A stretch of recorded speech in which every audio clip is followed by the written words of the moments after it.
Hello, and welcome to The Real Deal with Sean Matthews, where we have real conversations with real people, entrepreneurs, and business owners alike.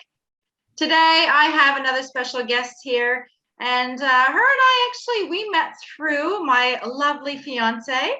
And we're just networking around the Gold Coast as we do and running our own businesses. So we got along very nicely, and now we're connecting here on the podcast. And lucky for me, she is ready to talk all about her specialty. Her name is Nicole Jevtovic. Is that correct, Nicole? Yeah, close enough. Yeah, I didn't know if I was going to get that right or not, but anyway, sorry if I got it wrong. You can correct me in a minute. Is the principal solicitor of the Clarity Legal Group, focusing on the area of family law. While she enjoys court representation with a background in criminal law, Nicole aims to resolve her clients' matters in the most cost-effective and stress-free way possible, which is why she is an advocate for mediation and negotiation outside of court. This sounds amazing. This is why Nicole founded Clarity Legal Group, to simplify the complicated family law process and achieve positive results for her clients without conflict and litigation. In her time away from work, she enjoys battling with her 3 children, 4 years old twins and 1 crazy 2-year-old. Yes, sounds like you have a very busy household, Nicole. Welcome. Thank you. Wow, where do we start? Family law, that is a bit of a different line of work, and I know it can be quite challenging for a lot of people. So how did you really get started with this business? I know I introduced you a little bit, but can you tell us more? Do you have a story, a background of yourself? Yeah, I guess so. So I only just set up my business last year. I had, at the time, I had 2-year-old twins and a 6-month-old baby, and I decided to set up my own law firm. I was previously at a law firm and I worked there for many, many years. I was the primary family lawyer running the family law division there. And I guess I went back to work after having the twins, after being on maternity leave, and just really struggled with that juggle of being in a traditional law firm and working part-time and whilst trying to deal with the kids. So I actually resigned and didn't intend on staying in law. I was doing like some tutoring work at the university in a law subject, and I thought that it would be easier if I did that, but I just really missed it. I actually really enjoy being a lawyer and working in family law. So just decided to set up my own practice, and it's just blown up from there. Fantastic. Blown up. Yes, you're very successful. And something I didn't mention, we're in the same networking group, everyone, and called BX Networking. And just recently we had our presentation, and Nicole won BX Networking in the legal section. So she was our top legal winner of the BX Networking, and very proud and to say that she's won. So how do you feel about that, Nicole? Winning that? Yeah, it was such a surprise. I didn't even tell anyone that I was the finalist because like my business is so new, and I was like, oh, there's no way I've got any shot at winning this. So when I came home from the awards ceremony and I told my husband I'd won, he was like, were you even up for an award? I was like, yes, I just didn't tell anyone. Yes, and that's why you won. And I can vouch for that because we were sitting at the same table, and you looked very surprised, so very well done. You were really so surprised. Yeah, and that's why you deserved it for sure. Oh, thanks, Sean. Yeah, you definitely deserved it. Yeah, and you're great for the community, so obviously that shows. And you work really hard. So tell us a little bit about, you started only a year ago, and you have quite a lot of clients, and I know you go to court a lot.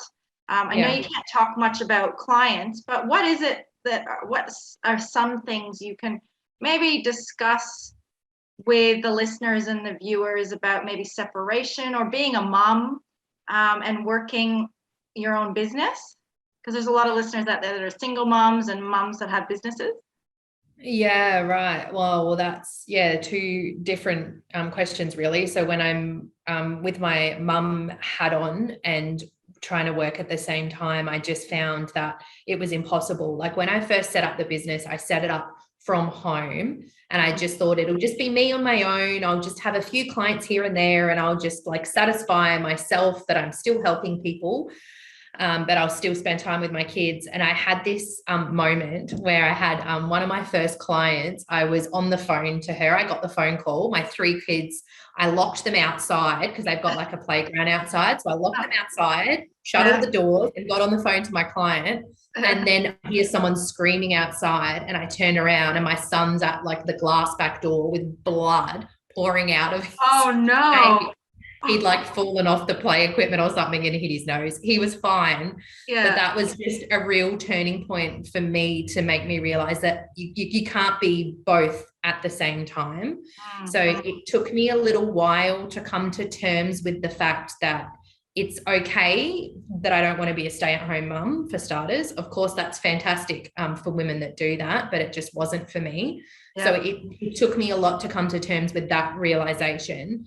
And then also accepting that it's okay that I have my time away from the kids and I focus on my clients and on my job. And I don't look at photos of the kids. I barely even talk about the kids while I'm at work.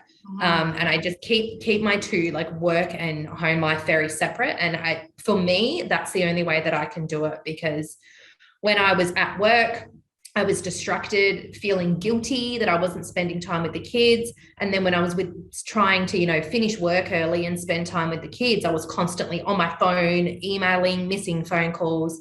So I think for me, it's really about the balance, but keeping it separate. Yeah, and that's always hard for a lot of people, men and women. I mean, that's a lot of boundary setting that you've obviously learned over the years. And I teach a lot of people boundary setting. So how did you do that for yourself? Oh God, I don't even know. I think at the start, I tried to tell myself that I could do both, and I would just have the boundaries I would chop and change. But I realized that didn't work. So I got an office space and I really separated that home and work life, and just told myself not to answer the phone. It took me a little while. Like if I was seeing a phone call after I'd picked the kids up, it was really hard for me not to answer the phone or not respond to an email. But if it's urgent, of course you have to deal with it, but really it's just being strict with yourself and keeping those barriers in place to stop yourself from falling into that habit of doing both at the same time. Yeah, interesting. That's amazing. So you're quite strict with yourself. That's good. Yeah. And it does take time, doesn't it? Yeah, I've had to learn it too. That's right. Yeah, it wasn't overnight. Like it took me, I think I've had this practice for maybe like 1.5 years now, maybe a bit over. And I'd say it's really only the last 6 months that I've been comfortable with that division between my work and home life. Yeah. So is your home life running around after the kids as well now? Can you separate it? Yeah. All I do is just chase them around and stop them from fighting. And I don't even know what I do. My time just goes like that when I'm with them. Yeah. Oh, wow. Yeah. Well, because they're all under 4, aren't they? Yeah. Yeah. Wow. Amazing. So you have a beautiful, very fast-paced life by the sounds of it. And you love obviously being a mom, and you also love your career. And what makes you do separation? Because I know one of your strengths and one thing that you do focus is on separation in your career. Can you tell us a little bit about that? Yeah, so originally when I first became a lawyer and I was first admitted, I was in criminal law. So I was in defense, which was great when I was a junior lawyer, and it was really interesting. And then I started getting into the family law a bit more. But I think it was after I had the twins, my first pregnancy, is really when I found that I connected with family law a lot more than any other area. I guess it was because then I had that understanding of the dynamics in, and I was only recently married as well. So I understood the dynamics in marriage and kids and juggling everything and the difficulties. So I did a lot of, particularly doing crime, I also did a lot of DV work throughout my career as well. And we do the duty lawyer service, the domestic violence duty lawyer service. My firm does that through Legal Aid Queensland. Oh, yeah. And I think my exposure to that throughout my whole career has really made me passionate about providing good quality legal advice and access to that to all people rather than just people who can afford it. Mhm. So I've volunteered at, I don't know, maybe 5 or 6 different legal centres throughout my whole career. I'm currently volunteering at 2 at the moment because I just think it's crazy how many people go through that separation process and just don't even get legal advice, don't even get that first initial discussion in understanding what the process is and how they could finalize matters. And it just breaks my heart when I see someone that, because there's a time limit on finalizing property settlement. I see someone that's finalized their separation, they're outside that time limit. And look, I'm generalizing, but usually it's a female who's been at home with the kids, who has an accumulated super, who doesn't have a high earning capacity and has primary care of the kids. And they've just got nothing to set themselves up with. And I'm just passionate about people having access to that advice before it's too late. That's fantastic. So how did people find out about you? Were you just volunteering at these organizations and then you built that client base through there? Not really, because most of those clients are just like free legal advice that I do. And a lot of it is about me providing them with information to be able to represent themselves or to do things themselves because they can't afford a lawyer. I think it's just because I've been practicing for almost 10 years. So I think it's just people just know my name. And when I set up my practice, I just had other colleagues referring matters to me, previous clients coming to me, referring their friends to me, that sort of thing. No, great. So what legal practice did you start at before, or can you not say? Oh, I better not say. You better not say. Okay, that's okay. I just thought I'd ask with them when I was asking the question. I thought, oh, better not. Maybe you can't say it. That's okay. Well, we'll move on to the next question. I just thought maybe you can tell us, I mean, the whole little bit of that separation. What do you do? I mean, you said you work with a lot of DV clients and separation. And how do you have a system that you work with these clients and move them forward into a more easy separation process? It's difficult because it really depends on the other party that you're dealing with. Yeah. So as you said in your little introduction, my aim is to resolve matters as easily and inexpensively and amicably as possible. Sometimes you just can't do that. And so there's a type of law that's called collaborative family law. And that means there's people that are trained in collaborative law. And so that means that you don't go to court and you don't litigate and you don't have any court intervention. I appreciate the value in that. And I am an advocate, like I said, for resolving matters outside of court. But the reality is sometimes you're dealing with someone that you cannot undertake a collaborative process with, and you have to apply to the court. So it really depends on the case that you're dealing with at the time. But I also have another practice. I'm a mediator as well. Yeah. So I've got my law firm and then I've got my mediation practice. Okay. So the mediation is when I'm not being a lawyer, I'm not representing one person. I'm representing both parties' interests really, and I'm trying to guide them towards a resolution without involving lawyers or courts. Yeah. So that's exciting stuff when you see people that have spent very little money, they've just come to mediation and they've reached an agreement between themselves. They're the best type of cases. That's great. Yeah, mediation is something quite common, but not a lot of people do mediation, do they? Have you found that? It's starting to get better. The courts have recently, like the family law system and the Federal Circuit Court, they've recently done a reshuffle. And they're creating a really big emphasis on mediation at the moment and trying to push parties towards that alternative dispute resolution rather than the court process, which I think is fantastic. It's better for the clients. It's better for the courts. It's the only thing it's not better for is lawyers, because lawyers don't get paid as much then. Yeah, exactly. Well, you do it for the love too, as well, don't you? And the love of your job and the passion. That's amazing. I don't mind. People are happier. People are happier when they spend less money on lawyers and they've got more money in their property pool to divide. Yeah, of course. And then for the people that are watching and listening, how do they get in touch with you? And how do they book a session, or do you do sessions? What is it? What's the process? Well, I always do a free initial telephone consult with any new client that contacts me. Because, like I said, I think it's really important that even if they don't engage a lawyer, even if they don't do anything, just as long as they have an understanding about the process and what their entitlements might be, I think that's just crucial. So I always do that free initial telephone consult. And they can give us a call. They can go on our website. It's just claritylegalgroup.com.au. Yeah. Or contact us via social media. Yeah, if they just Google Clarity Legal Group or my name, then I'm sure we'll come up. Okay, well, that's good because I'm actually, as we're talking, your name's down the bottom and I'll put everything in the show notes. So all your details in the show notes. So for whoever is watching or listening, they'll have your details there. So Okay. that's fantastic. That's so good. I love what you do, Nicole. And I know there's a lot of people out there that go through DV, and a lot of people that I've met, a lot of people that I've counseled in the past with drug and alcohol. They really struggle, but they don't know how to reach out. Is there one thing that you could say to people that are listening and watching to say, okay, I'm here, basically, you're here to give them that legal advice, so don't be scared?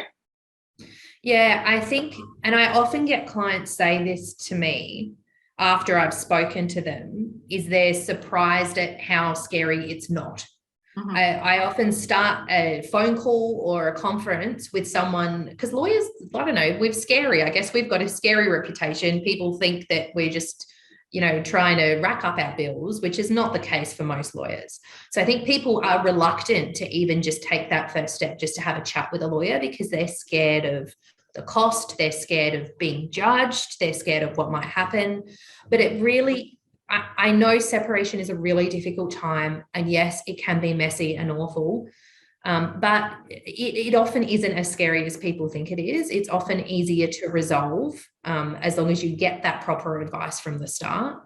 So I think, if I can say anything, is don't be scared. Lots of people have been in the position that you've been in very similar positions, and they get through it. You get through it. They all do, and they come out the end much happier. Oh, fantastic. That's so good, Nicole. I think it will be quite refreshing for a lot of people to hear that in the community now and what's going on in the world. So thank you for that. Okay, well, we're going to wrap up now. And I just wanted to ask you a question that I ask all my guests, and that is, if there was one thing that you would want the listeners and the viewers to get out of this podcast together, what would it be and why? Oh, I think I probably just answered that with my last answer is, okay, well, two things in relation to my professional side of things, like I said, is just not to be scared of lawyers or the process. It doesn't have to be litigious. It doesn't have to cost a lot of money. It is very easy, even if it's not through myself. There are plenty of lawyers that give free legal advice. There are community legal centres that provide fantastic services in relation to free legal advice clinics. It's not something that has to be scary or something that you avoid. And from a personal side of things, I guess in my experience as a mum with little kids, juggling a business, just don't be too hard on yourself. I think I really struggled with that at the beginning when I set up my business. And I put a lot of pressure on myself to be a perfect mother and a perfect business owner. But I just think you need to run your own race and not worry about what everyone else is doing, and just find what works for your own family. Beautiful. Well said, Nicole. And those women that are listening to you right now are going to appreciate every word. I can say that now. So thank you so much for being on, Nicole. I know you're a busy woman, juggling your life and your business and family. So thank you for taking the time to come on today. And we will hopefully chat soon. This is The Real Deal with Sean Matthews. And we are interviewing Nicole. And if you want to contact her, that her name is down the bottom, but under her right now. And her website is there so that you can you can contact her. She's very friendly. I can attest to that. And yes, she's very professional when it comes to her business and law. So thank you again, Nicole, for your time, and we'll see you later. Thanks, Sean. Bye now.